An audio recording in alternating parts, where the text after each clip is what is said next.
Thanks. President Barack Obama continuing to drum up support for his jobs bill, and today he will tackle another hot topic, taxes. He's going to unveil his long-term deficit reduction plan that sources say calls for a repeal of the Bush-era tax cuts for the wealthy and also nearly $250 billion in reductions in Medicare spending. Joining us this morning, Stephen Dennis, staff writer with Roll Call. Good morning. Great to be here. Let's start with what is expected to happen today. The president is coming out with part two almost of his plan to get the economy back on track. We're talking taxes and deficit reduction. What can we expect today? Well, I think we're going to see what's really going to be a campaign speech.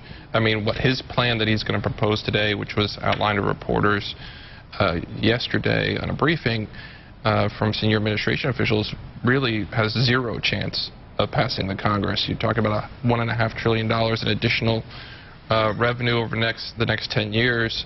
It's all, mostly coming from the wealthy and from tax reform, where you lower rates and you get rid of a lot of deductions.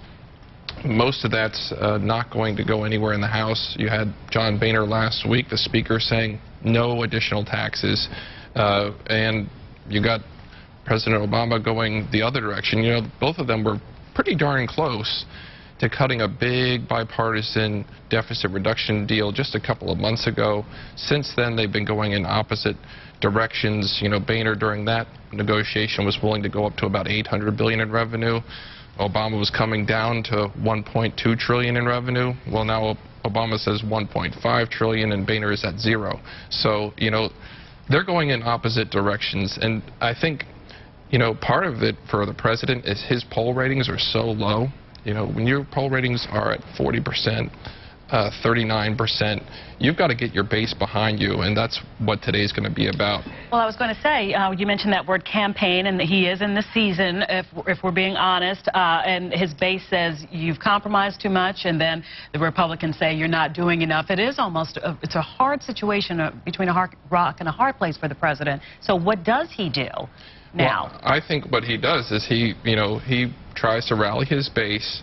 And if he can cut a compromise later on this year as part of this big super committee, that's tasked with dealing with the deficit problem, they have special powers, he will cut that deal later this year.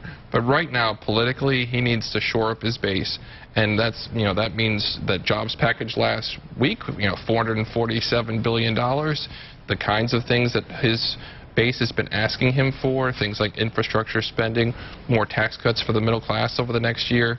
It's a big, bold package. It's probably not going to go anywhere, but he'll have something to run on. They want him to run as Harry Truman, beating up Republicans as the do-nothing Congress. And, you can't say that unless you actually have something that you want them to pass. And, the administration officials last night basically acknowledged this isn't going to pass in its current form.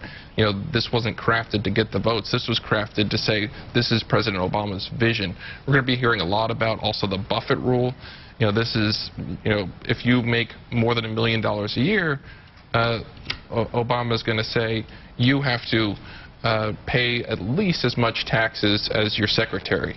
Warren Buffett basically said that his secretary was paying a lot higher percentage than he was because of payroll taxes and other things, and because most of his income is capital gains, which is taxed at 15%.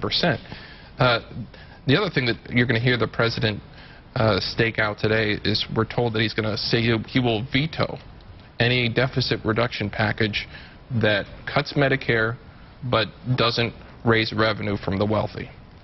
That's going to be a pretty stark contrast, and I think it's something that the Republicans now, have not been willing to do all year. They have to go back and make the decision, do they cut a deal where they compromise on millionaires or not?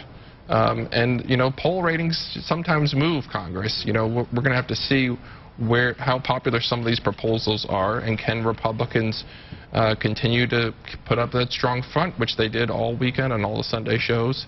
They basically say that if you raise taxes on wealthy folks, that'll hurt the economy. The Democrats don't believe it, and if they do, they say, okay, well, these tax increases wouldn't take effect immediately. They'd take effect a couple of years from now.